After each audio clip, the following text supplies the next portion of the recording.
रजीम बिस्मिल्लाहिर्रहमानिर्रहीम अल्हम्दुलिल्लाहि रब्बिल आलमीन अर्रहमानिर्रहीम मालिकि यौमिद्दीन इय्याका नअबुदु व इय्याका नस्तईन इहदिनस सिरातल मुस्तकीम सिरातल लज़ीना अनअमता अलैहिम गैरिल मग़ज़ूबि अलैहिम वलज़्ज़ाल्लीन।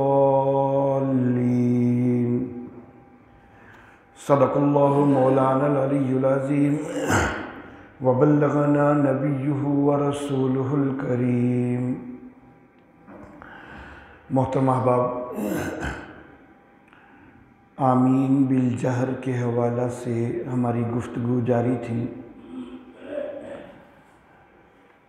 अपने दलाइल ज़िक्र करने के बाद दूसरे फ़रीक़ के भी 3 दलाइल में गुज़श्ता दर्स में ज़िक्र कर चुका हूँ।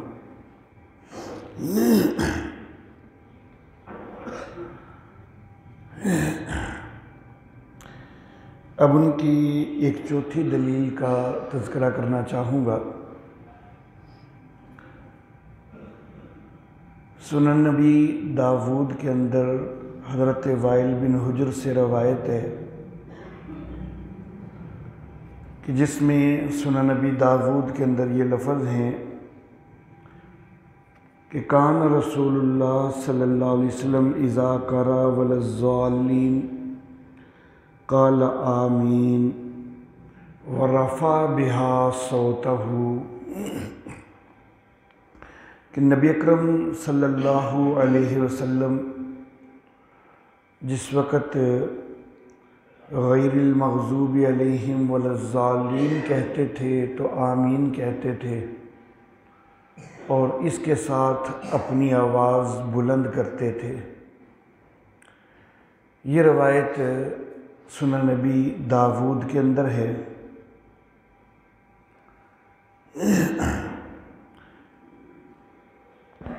असल में ये रवायत वही रवायत है कि जो मैंने अपने दलाइल के अंदर भी ज़िक्र की थी।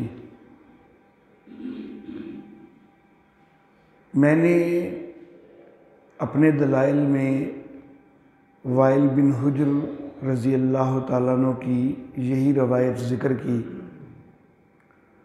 और जिस तरीक़ से मैंने ज़िक्र की थी तो उसके अंदर लफ्ज़ हैं अख़फ़ा बिहा सौतहु, कि अपनी आवाज़ को पस्त किया। एक और तरीक़ में ख़फ़ज़ा या उसको ख़फ़ज़ा भी कहा जा सकता है। ख़फ़ज़ा बिहा सौतहु, अपनी आवाज़ को पस्त किया। अब हदीस एक ही है, बयान करने वाले सहाबी वाइल बिन हुज्र ही हैं। मामला असल में ये है कि नीचे आके किसी रावी को कोई गलती लगी है। एक तरफ रफ़ा का लफ्ज़ आता है, दूसरी तरफ अख़फ़ा का लफ्ज़ आता है और ख़फ़ज़ा का लफ्ज़ आता है और एक और लफ्ज़ भी आता है और वो है मद्दा बिहा सौतहु। मद्दा का माना ना बुलंद करना ना ही पस्त करना, बल्कि मद्दा का माना है लंबा करना। अब रवायत एक ही है, लेकिन इस रवायत के मुख्तलिफ़ तुरक में किसी में रफ़ा का लफ्ज़ आया है, किसी में अख़फ़ा का लफ्ज़ है, किसी में ख़फ़ज़ा का लफ्ज़ है, किसी में मद्दा का लफ्ज़ है। फ़रीक़ मुखालफ की दलील ये तभी बन सकती है कि जब रफ़ा का लफ्ज़ साबित हो, लेकिन रफ़ा का लफ्ज़ जो है वो सही तरह साबित होता कोई नहीं।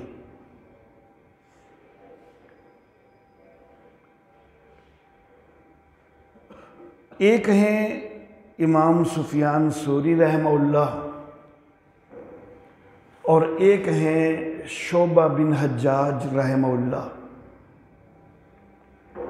जो रवायत सुफियान सूरी रहमहुल्लाह से मिलती है उसमें राफ़ा का लफ्ज़ भी एक तरीक़ से मिलता है और मद्दा का लफ्ज़ भी मिलता है। और जो रवायत शोबा बिन हज्जाज रहमहुल्लाह से उसमें लफ्ज़ अख्फ़ा और खाफज़ा का मिलता है। शोबा और सुफियान से ऊपर जो है वो सनद एक ही है। अब शोबा की रवायत को मैंने पेश किया था और उसमें तो आवाज़ का पस्त होना जिक्र है। सुफियान सूरी की रवायत जो है उसमें एक तरीक़ से रफ़ा भी ज़िक्र है, लेकिन वो सिर्फ़ सुफियान सूरी के एक शागिर्द ने ज़िक्र किया है। सुफियान सूरी के बाकी जितने भी शागिर्द हैं गालबन उनकी तादाद 9 तक पहुंच जाती है, उन सब ने मद्दा का लफ्ज़ इस्तेमाल किया है। तो मालूम हुआ कि असल में सुफियान सूरी रहमहुल्लाह की जो रवायत है उसमें एक शागिर्द ने जो रफ़ा कहा है तो ये गलती लग गई है। सुफियान सूरी रहमहुल्लाह ने अगर रफ़ा कहा होता तो फिर उनके कई शागिर्द रफ़ा कहते ना, उनका सिर्फ एक शागिर्द रफ़ा कह रहा है, बाकी सारे शागिर्द मद्दा कह रहे हैं। तो हासिल ये हुआ कि सुफियान सूरी रहमहुल्लाह ने जो लफ्ज़ नकल किए हैं वो मद्दा के नकल किए हैं। राफ़ा वाला लफ्ज़ जो है वो गलती है एक रावी की। और शोबा उन्होंने जो लफ्ज़ ज़िक्र किए हैं वो अख्फ़ा और खाफज़ा के ज़िक्र किए हैं और उसका माना पस्त करना है।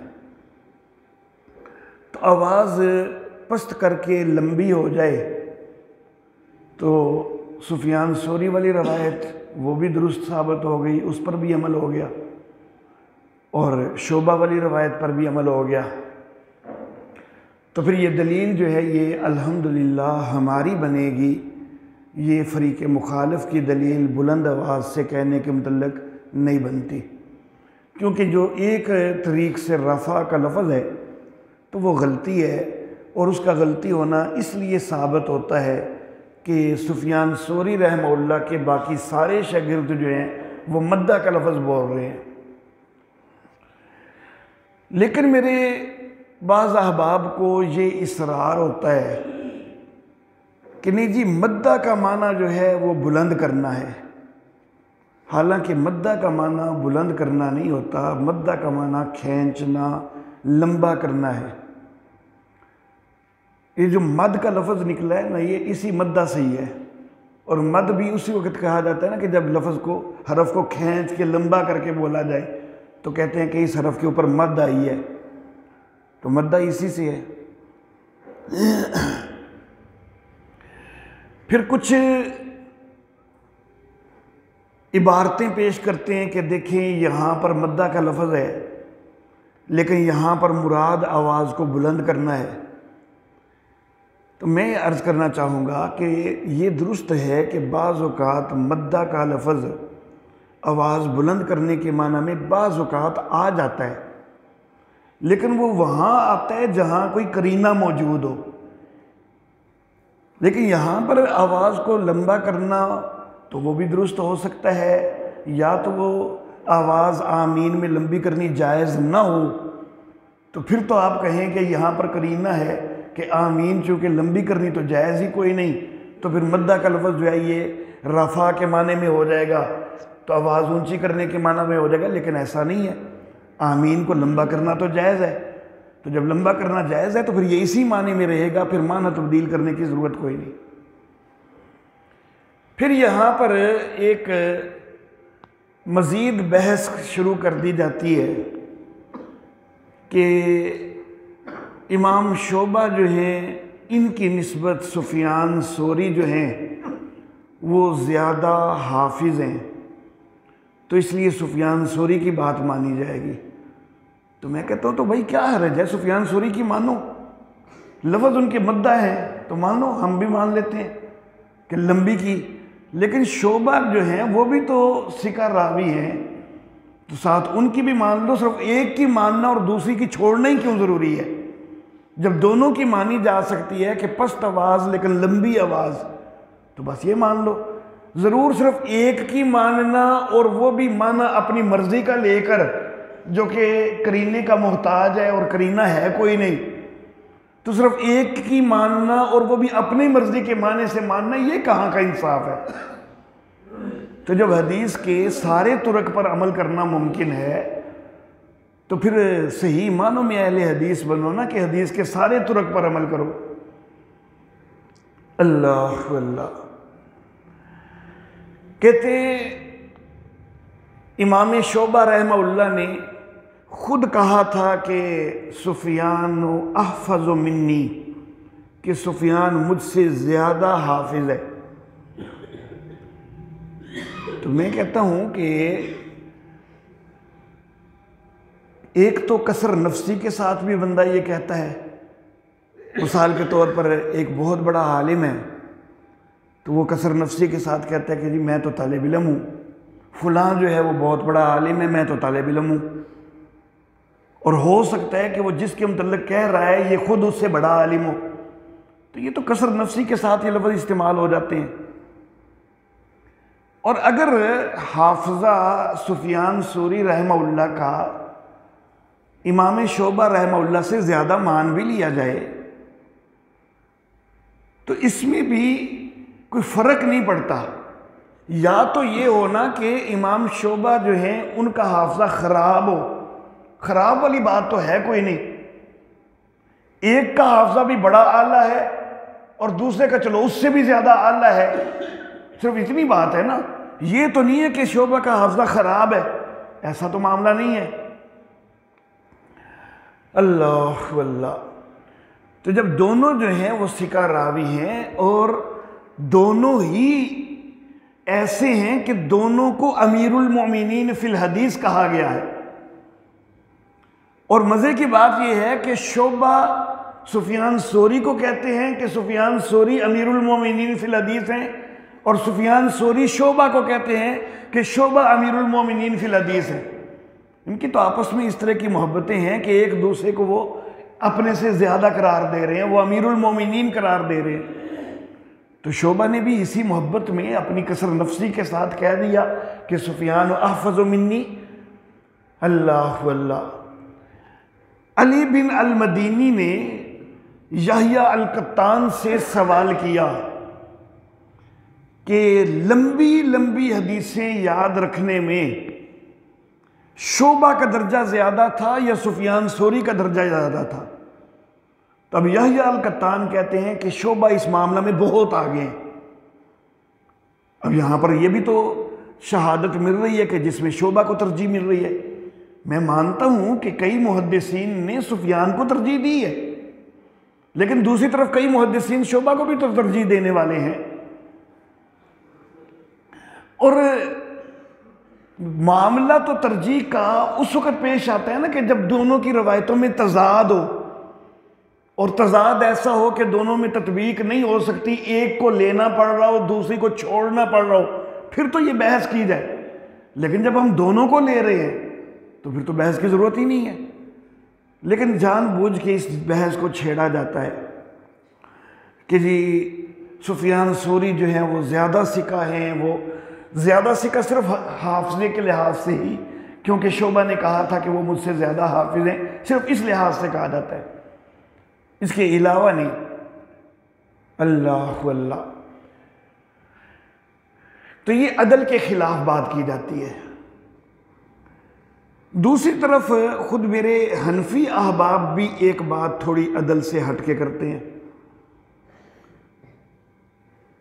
सुफियान सूरी रहमहुल्लाह उनका बहुत बड़ा मर्तबा और मकाम है, बहुत बड़ा दर्जा है हदीस के अंदर, लेकिन एक कमज़ोरी सुफियान सूरी रहमहुल्लाह के अंदर पाई जाती है जो शोबा के अंदर नहीं पाई जाती, कि सुफियान सूरी रहमहुल्लाह मुदल्लिस हैं।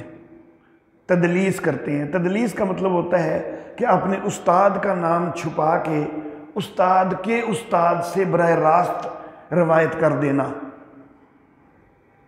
तो सुफियान सोरी रहमहुल्लाह वो मुदल्लिस हैं, तदलीस कर लेते हैं कई जगह पर, अगरचे बहुत कम करते हैं लेकिन करते हैं। शोबा रहमहुल्लाह तदलीस नहीं करते। अगर इस चीज़ को देखा जाए तो फिर शोबा का दर्जा ज़्यादा हो जाता है। लेकिन इस चीज़ को लेकर मेरे बाज़ हनफी अहबाब वो ये कहने लग जाते हैं कि फिर सुफियान वाली रवायत जो है वो ज़ईफ़ हो गई, क्योंकि वो मुदल्लिस हैं। तो मुदल्लिस जो अन के साथ रवायत करे तो वो कबूल नहीं होती, और ये वाली रवायत सुफियान सोरी ने अन के लफ्ज़ से ही की है, तो फिर ये ज़ईफ़ हो गई, ये काबिल कबूल नहीं। तो मैं ये अर्ज़ करना चाहूँगा कि सिर्फ़ एक हदीस का सिर्फ एक असूल मद्देनज़र नहीं रखना चाहिए, सारे असूलों को देखना चाहिए। अगरचे ये मेरे हनफी भाई ये बात करते हैं और सुफियान सोरी रहमहुल्लाह की हदीस को ज़ईफ़ साबित करने की कोशिश करते हैं, लेकिन मुझे ज़ईफ़ साबित करने की ज़रूरत ही नहीं है। मैं तो तत्बीक कर रहा हूँ, दोनों पर अमल कर रहा हूँ। तो मैं ये अर्ज़ करना चाहूँगा कि ये अदल के ख़िलाफ़ है इसको ज़ईफ़ साबित करना। क्यों कि तदलीस करने वालों के भी मुख्तलिफ दर्जात होते हैं, और सुफियान सोरी ठीक है तदलीस करते हैं, लेकिन बहुत कम तदलीस करने वाले हैं, एक बात। दूसरी बात ये कि ये मुदल्लिसीन के तबका सानिया में शुमार होते हैं। मुदल्लिसीन के 5 तबकात किए जाते हैं, जिनमें से पहले और दूसरे तबका के जो मुदल्लिसीन हैं उनकी रवायतें कबूल की जाती हैं, उनकी रवायतें जो है वो ज़ईफ़ करार नहीं दी जाती।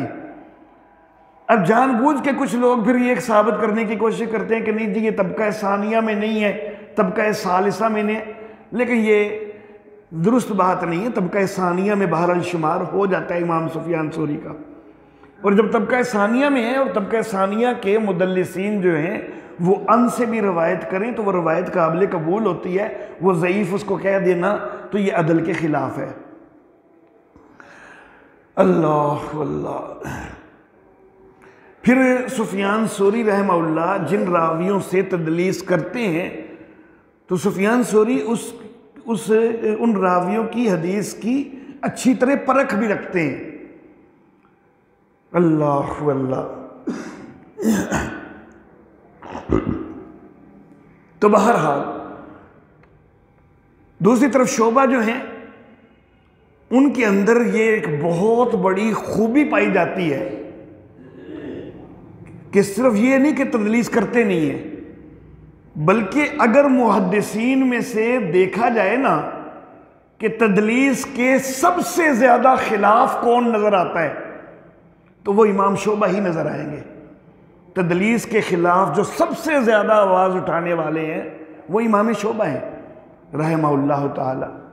तो ये उनकी बहुत बड़ी खूबी है।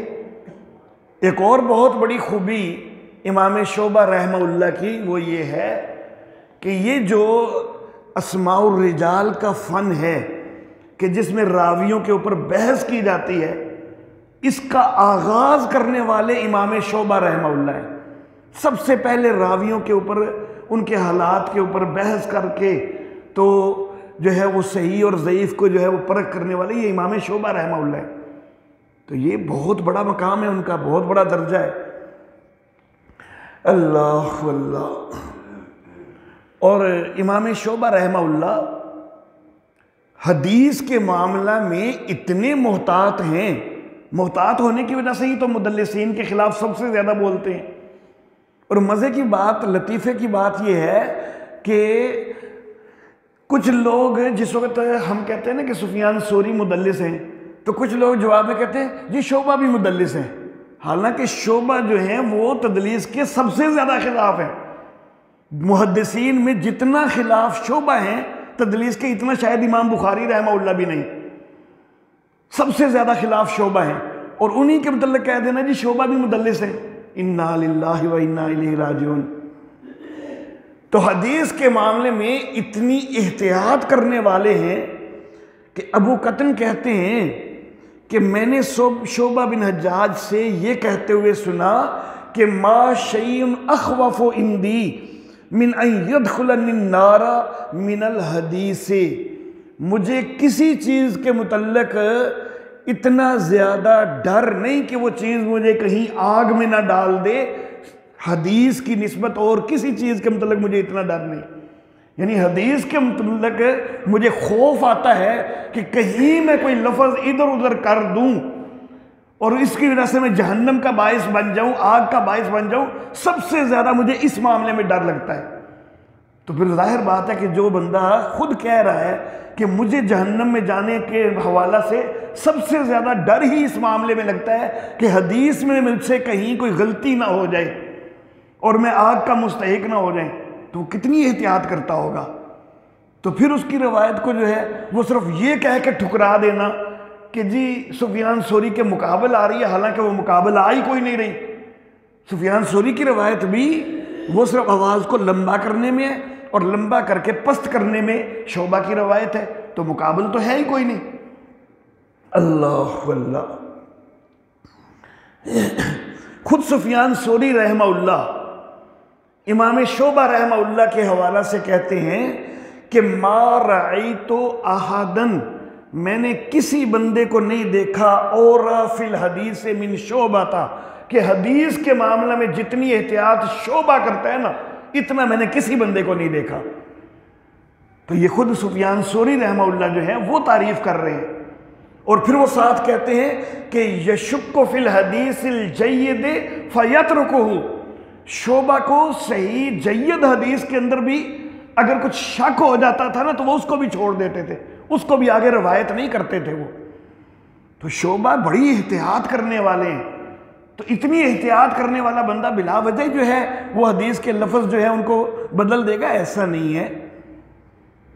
अल्लाह अल्लाह। तो बहरहाल ये दलील अल्हम्दुलिल्लाह सुम्मा अल्हम्दुलिल्लाह हमारी है, ये उनकी दलील नहीं है। राफा का एक लफ्ज़ जो है वो सिर्फ रावी की गलती है, बाकी सुफियान सूरी रहमहुल्लाह से जो लफ्ज़ साबित है वो मद्दा का है, और शोबा से जो लफ्ज़ साबित है वो खफज़ा या अखफा का लफ्ज़ है। एक और रवायत जो वो पेश करते हैं, अच्छा इस रवायत के हवाला से एक और बात भी बड़ी अहम है जो अभी मैंने जिक्र की है ना, कि एक तरफ सुफियान सूरी है और दूसरी तरफ शोबा है। खुद सुफियान सूरी का अपना मसलक ये है कि आमीन पस्त आवाज़ से होनी चाहिए। अब ये कैसे हो सकता है कि वो रवायत मद्दा वाली जो कर रहे हैं उससे वो मुराद लेते हों बुलंद आवाज़ और ख़ुद उनका अपना मसलक उसके ख़िलाफ़ हो? ऐसा तो ये बुज़ुर्ग नहीं करते थे कि ख़ुद वो एक हदीस को सही हदीस समझते हैं और अपना मसलक उसके ख़िलाफ़ बना ले। कैसे मुमकिन है? इतने वो अजीम शख्सियात हैं और इतनी एहतियात करने वाली शख्सियात हैं, तो ख़ुद उनका अपना मसलक जो है वो पस्त आवाज़ से आमीन कहने का है। अल्लाह अल्लाह।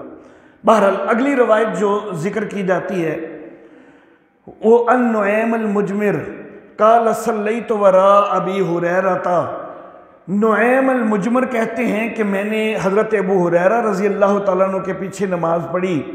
फ़क़रा बिस्मिल्लाहिर्रहमानिर्रहीम सुम्मा क़रा बिउम्मिल कुरान, उन्होंने बिस्मिल्लाहिर्रहमानिर्रहीम पढ़ी, फिर उन्होंने उम्मुल कुरान पढ़ी। हत्ता इज़ा बलगा गैरिल मग़ज़ूबि अलैहिम वलज़्ज़ालीन क़ाला आमीन, यहाँ तक कि जिस वक़्त वो गैरिल मग़ज़ूबि अलैहिम वलज़्ज़ालीन तक पहुँचे तो उन्होंने आमीन कहा। फ़क़ालन नासु आमीन, तो लोगों ने भी आमीन कहा।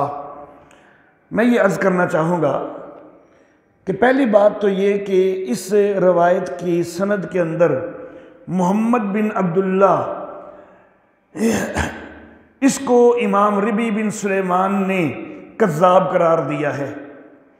और दूसरी बात यह कि इस रवायत के अंदर ज़्यादा से ज़्यादा क्या लफ्ज़ है कि उन्होंने आमीन कहा, तो कहा जो है उससे बुलंद आवाज़ से कहा तो साबित नहीं ना हो जाता, सिर्फ कहने का तज़किरा है, बुलंद कहने का कोई तज़किरा ही नहीं है इस रवायत में। अल्लाह अल्लाह। मेरे अहबाब कहते हैं कि जी बुलंद नहीं थी तो फिर लोगों ने सुन कैसे ली? तो मैं अर्ज़ करता हूँ कि मामूली सी भी आवाज़ हो ना तो कई दफ़ा वो सुन लेते हैं लोग, हल्का सा भी आमीन कहे तो कई दफ़ा आवाज़ उसकी जो है वो करीब वाले लोग सुन लेते हैं। तो इसके लिए ज़रूरी नहीं कि वो आवाज़ बड़ी बुलंद ही हो तो तभी जो है वो लोग सुनते हैं। अल्लाह अल्लाह। सही बुखारी के अंदर रवायत है, अल्लाह अल्लाह, हज़रत अबू हुरैरा रज़ी अल्लाह ताला अन्हो के हवाला से कि हज़रत अबू हुरैरा रज़ी अल्लाह ताला अन्हो कान युकब्बिरु फ़ी कुल्लि सलातिन मिनल मकतूबति वग़ैरिहा फ़ी रमज़ान वग़ैरिही, कि हज़रत अबू हुरैरा तकबीर कहते थे हर नमाज में, खा वो फ़र्ज़ है या हट के फ़र्ज़ से हट के है, रमज़ान में भी और रमज़ान के अलावा भी। फ़युकब्बिरु हीना यक़ूमु, जिस वक़्त वो खड़े होते थे तब भी तकबीर कहते थे। सुम्मा युकब्बिरु हीना यरकऊ, फिर वो जिस वक़्त रकू करते थे तो तकबीर कहते थे। सुम्मा यक़ूलु समी अल्लाहु लिमन हमिदा, फिर हज़रत अबू हुरैरा कहते थे समी अल्लाहु लिमन हमिदा। सुम्मा यक़ूलु रब्बना वलकल हम्द, फिर वो कहते थे रब्बना वलकल हम्द। अब हज़रत अबू हुरैरा इमामत करवा रहे हैं और इमाम रब्बना वलकल हम्द जो है ये ऊंची कहता है, ये ऊंची तो नहीं कहता। तो हदीस तो कह रही है कि हज़रत अबू हुरैरा समी अल्लाहु लिमन हमिदा कहते थे और रब्बना वलकल हम्द कहते थे। ये रब्बना लकल हम्द हमारे यहाँ ज़्यादा मारूफ है, लेकिन इसके चार अंदाज हैं, चारों तरह से कहा जा सकता है। रब्बना लकल हम्द, रब्बना वलकल हम्द, अल्लाहुम्मा रब्बना लकल हम्द और अल्लाहुम्मा रब्बना वलकल हम्द। इन चारों में से कोई भी लफ्ज़ जो है वो इस्तेमाल किया जा सकता है। मुख्तलिफ अहादीस में, मुख्तलिफ रवायात में चारों लफ्ज़ ही मिल जाते हैं। तो बहरहाल अब ये रब्बना लकल हम्द इमाम तो पस्त आवाज़ से ही कहता है, या बाज़ के नज़दीक तो कहता ही कोई नहीं, जो कहने के कायल हैं तो वो भी पस्त आवाज़ से कहने के कायल हैं। तो हदीस है बुखारी के अंदर और हज़रत अबू हुरैरा का रब्बना लकल हम्द वो बयान कर रही है।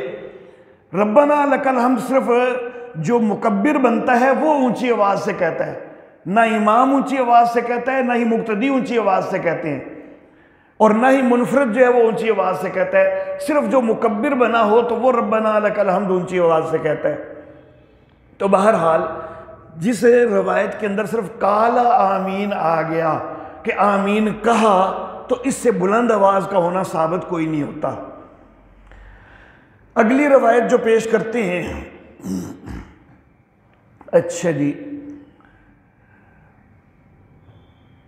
बल्कि इसी रवायत के हवाले से एक बात और भी कर दूं कि नुएम अल मुजमिर जो बयान कर रहे हैं वो किसका बयान कर रहे हैं कि मैंने हज़रत अबू हुरैरा के पीछे नमाज पढ़ी तो उन्होंने आमीन कही। तो हज़रत अबू हुरैरा क्या अल्लाह के नबी हैं? तो मेरे अहबाब का तो कहना ये होता है हमेशा कि बस अतीउल्लाह व अतीउर रसूल, और मेरे अहबाब यहाँ तक भी कहते हैं कि सहाबा का न कौल हुज्जत है न ही फेल हुज्जत है। तो ये तो सहाबी का फेल यहाँ पर पेश कर रहे हैं। जब वो सहाबी के फेल को हुज्जत मानते ही नहीं तो फिर क्यों पेश कर रहे हैं? अल्लाह अल्लाह। अगली रवायत अन अबी हुरैरा था सही इब्न खुज़ैमा से, काला कान रसूलुल्लाह सल्लल्लाहु अलैहि वसल्लम इज़ा फ़रगा मिन क़िराअत उम्मिल कुरान। हज़रत अबू हुरैरा कहते हैं कि रसूलुल्लाह सल्लल्लाहु अलैहि वसल्लम जिस वक़्त उम्मुल कुरान यानी सूरतुल फातिहा की क़िराअत से फ़ारिग होते थे, रफ़ा सौतहू काला आमीन, अपनी आवाज़ को बुलंद करके आमीन कहते थे। लेकिन ये रवायत जो है इसके अंदर रावी इब्नुल अला इसहाक इब्न इब्राहीम अज़्ज़ुबैदी वो ज़ईफ़ रावी है।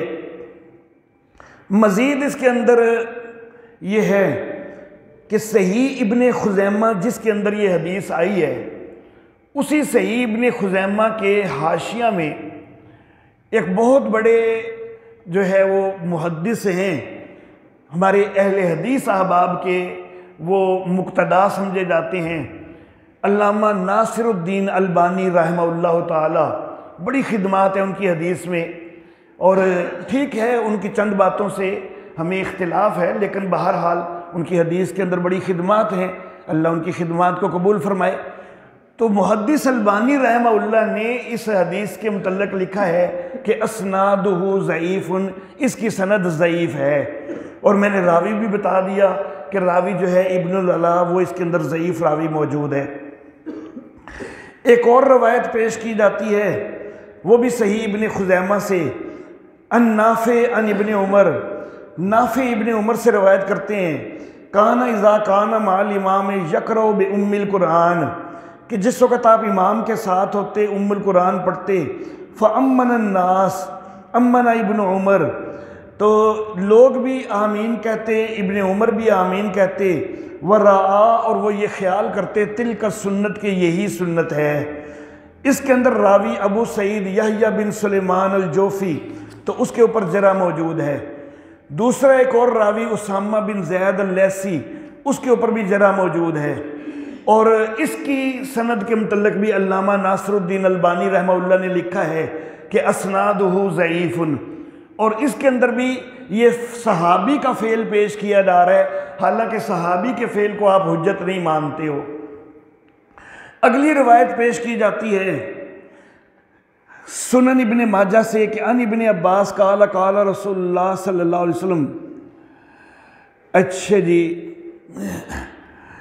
कि हज़रत अब्दुल्लाह इब्ने अब्बास कहते हैं कि रसूलुल्लाह सल्लल्लाहु अलैहि वसल्लम ने फरमाया कि मा हसदतकुमुल यहूद अला शैइन मा हसदतकुम अला आमीन, यहूदियों को तुम्हारी किसी मामले में इतना हसद नहीं होता जितना हसद तुम्हारी आमीन पर होता है। फ़अक्सिरू मिन कौल आमीन, तो आमीन कहने को ज़्यादा करो, इससे यहूदी जलते हैं, उनको हसद होता है। तो मैं ये अर्ज़ करना चाहूँगा कि एक तो ये कि इसके अंदर तलहा बिन अमर अल मक्की बड़ा सख्त ज़ईफ़ रावी है।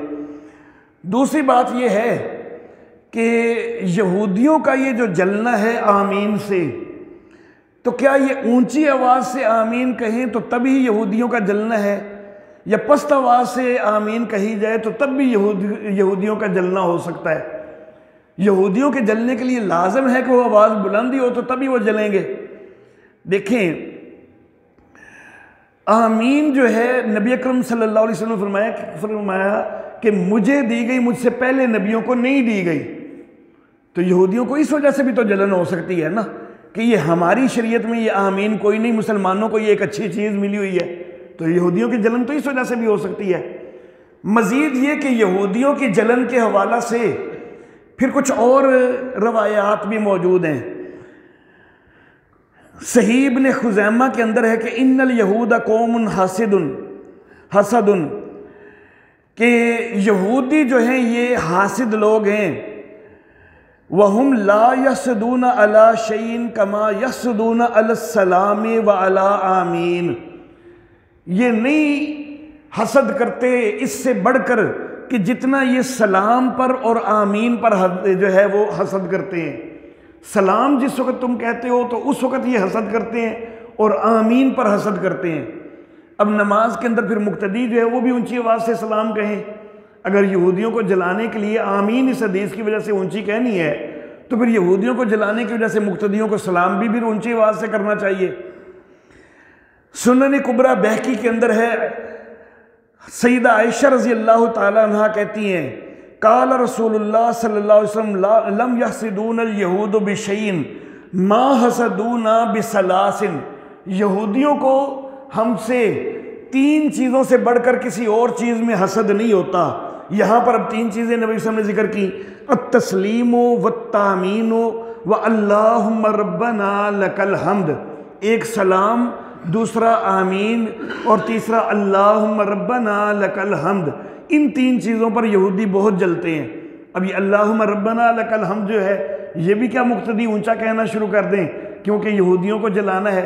तो भाई यहूदियों का जलना असल में इन लफ्ज़ों से है कि ये अजीम लफ्ज़ जो है शरीयत इस्लामिया के अंदर राइज हैं, हमारी शरीयत में ये लफ्ज़ राइज नहीं। उनको इस वजह से जो है वो जलन है, न कि इनके ऊंचा बोलने से जो है वो उनको जलन होती है। अल्लाह अल्लाह। तो बहरहाल दोनों फरीकों के काफ़ी सारे दलाइल में ज़िक्र कर चुका, कुछ और दलाइल भी ज़िक्र करते हैं लेकिन सब के सब ज़ईफ़ हैं। सबसे पहला हमारा इस्तिदलाल जो था वो था कुरान हकीम से, और मेरे मुखालिफ फरीक के पास कुरान हकीम से कोई इस्तिदलाल नहीं है। उसके बाद दो हदीसें हैं कि जिनमें हमारा भी उन्हीं दो हदीसों से इस्तिदलाल, उनका भी उन्हीं दो हदीसों से इस्तिदलाल। एक हदीस जो है वो हज़रत अबू हुरैरा रज़ी अल्लाह ताला अन्हु वाली, जिसके मुतल्लिक़ मैंने पिछले दरस में वाज़े किया था कि उसमें गैरिल मग़ज़ूबि अलैहिम वलज़्ज़ालीन ये वाले लफ्ज़ जो हैं ये रवायत बिल लफ्ज़ हैं, और इज़ा अम्मन इमाम फ़अम्मिनू ये रवायत बिल माना है। तो एक तो इस हदीस का ये सही हदीस है उनके पास कि जिससे वो इस्तिदलाल करते हैं, लेकिन यहाँ पर जो है ये दलील अल्हम्दुलिल्लाह हमारी है, ये उनकी दलील नहीं। दूसरा, आज जिन दलाइल पे मैंने बहस की है उनमें से जो पहली हदीस है जो सुफियान सोरी और शोबा का मैंने सारा तकाबुल वगैरह जिक्र किया, एक ये हदीस उनके पास सही है, लेकिन इसमें जो राफा के वाले लफ्ज़ हैं ना वो वाले सही सनद से साबित कोई नहीं, वो एक रावी की गलती है, और बाकी मद्दा वाले लफ्ज़ जो हैं वो हमारे हक में चले जाते हैं, तो इसलिए ये दलील भी हमारी है। तो हदीसों के मामला में दो हदीसें सही अल्हम्दुलिल्लाह हम पेश करते हैं। बाकी जो मैंने हदीसें पेश की मुझे उनकी सेहत का कोई दावा नहीं है, ना ही मैं उनको साबित करने की कोशिश करूँगा, क्योंकि जो ज़ईफ़ रवायतें जानबूझ के उनको सही, उनको मैंने सिर्फ तायीद में पेश किया, दीगर कुछ को जो ज़ईफ़ है उनको मैं जानबूझ के मोड़ तोड़ कर सही साबित करने की कोशिश नहीं करूँगा। तायीद के अंदर ज़ईफ़ रवायतें पेश हो जाती हैं। उनके पास भी दो हदीसें सही हैं, हमारे पास भी दो हदीसें सही हैं, और वही हदीसें हैं जो हमारे पास हैं वही हदीसें उनके पास हैं, लेकिन अल्हम्दुलिल्लाह हमारी हदीसें जो है वो रवायत बिल लफ्ज़ है, उनकी रवायत बिल माना है, तो दलील हमारी बनी। और दूसरा, रावी का सिर्फ शक है और जो असल लफ्ज़ उनके सही हदीस में है वो मद्दा है, और वो मद्दा जो है वो भी हमारी दलील बन जाते हैं। तो जो दो हदीसें उनकी सही दलील बन सकती थी वो भी हकीकत में हमारी दलील है। तो हमारा अल्हम्दुलिल्लाह कुरान हकीम से भी इस्तिदलाल है, वो उनके पास कोई नहीं है, और हदीस से भी हमारे पास जो हदीसें हैं उन्हीं से वो भी इस्तिदलाल करने की कोशिश करते हैं, लेकिन हकीकत में उनका इस्तिदलाल दुरुस्त कोई नहीं, हमारा इस्तिदलाल अल्हम्दुलिल्लाह दुरुस्त है।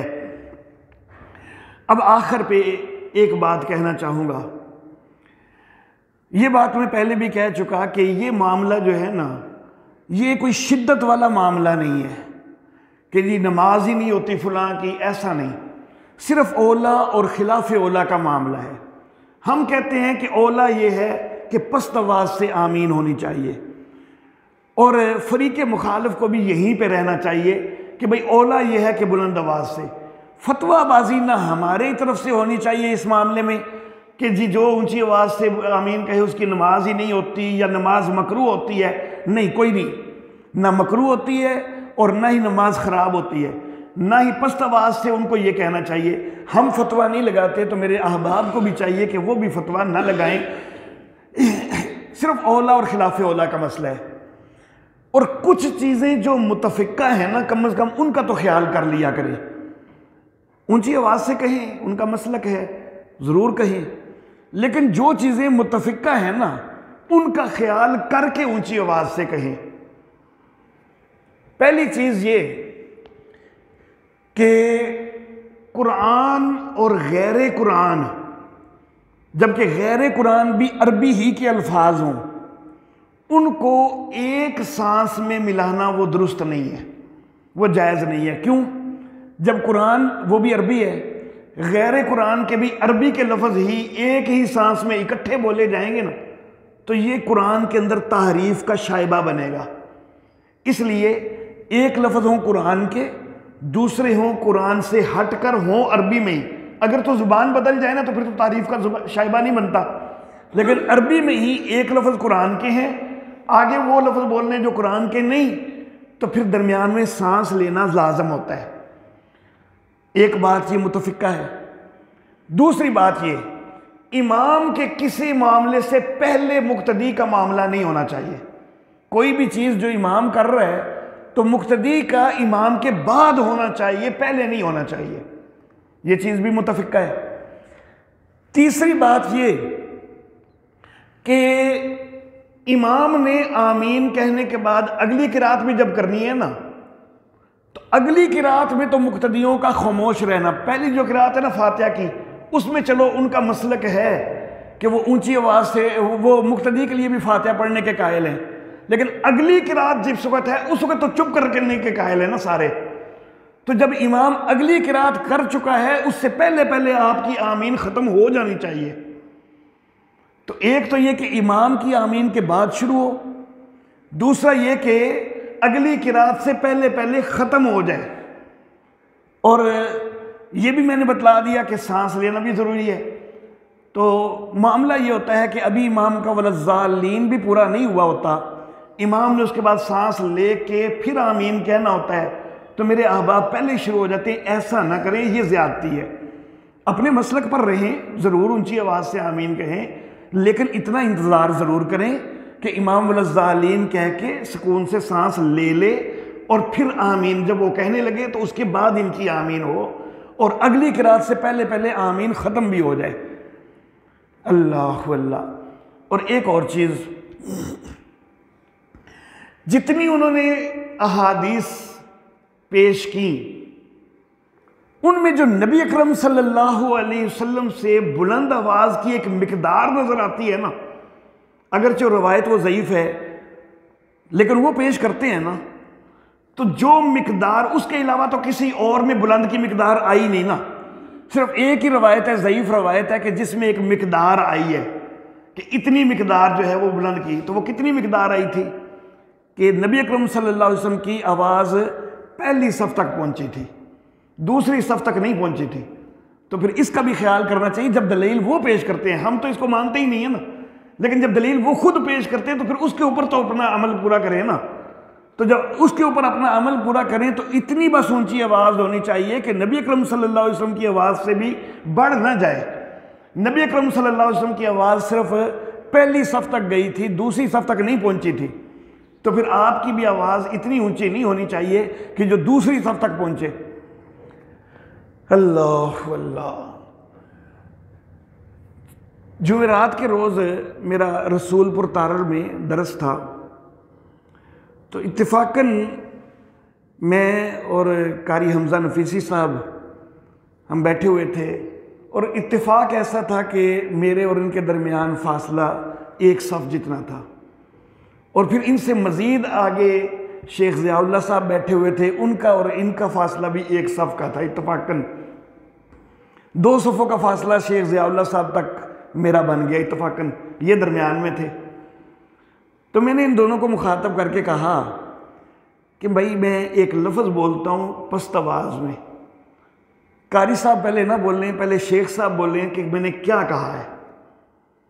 अगर शेख साहब तक आवाज़ पहुँच जाए, वो 2 सफ़ों के फासले पर थे, तकरीबन 8 फुट का फासला था, तो मैंने हल्के से कहा आमीन। तो शेख साहब फ़ौरन बोले आपने आमीन कहा है। अब मैंने इतनी हल्की सी आवाज़ से कहा तो वो भी 2 सफ़ों तक चला गया था। तो फिर नबी अकरम सल्लल्लाहु अलैहि वसल्लम का तो 2 सफ़ों तक गया कोई नहीं, वो तो सिर्फ रहा पहली सफ़ तक, तो फिर वो कितना पस्त होगा। तो हकीकत में ये बुलंद आवाज़ से आमीन वाली बात कोई नहीं है। असल बात जो है वो यही है कि पस्त आवाज़ से होनी चाहिए। अल्लाह रब्बुल इज़्ज़त हमें सही अमल करने की तौफ़ीक़ अता फ़रमाए। व आखिर दावाना अनिल हम्दुलिल्लाहि रब्बिल आलमीन।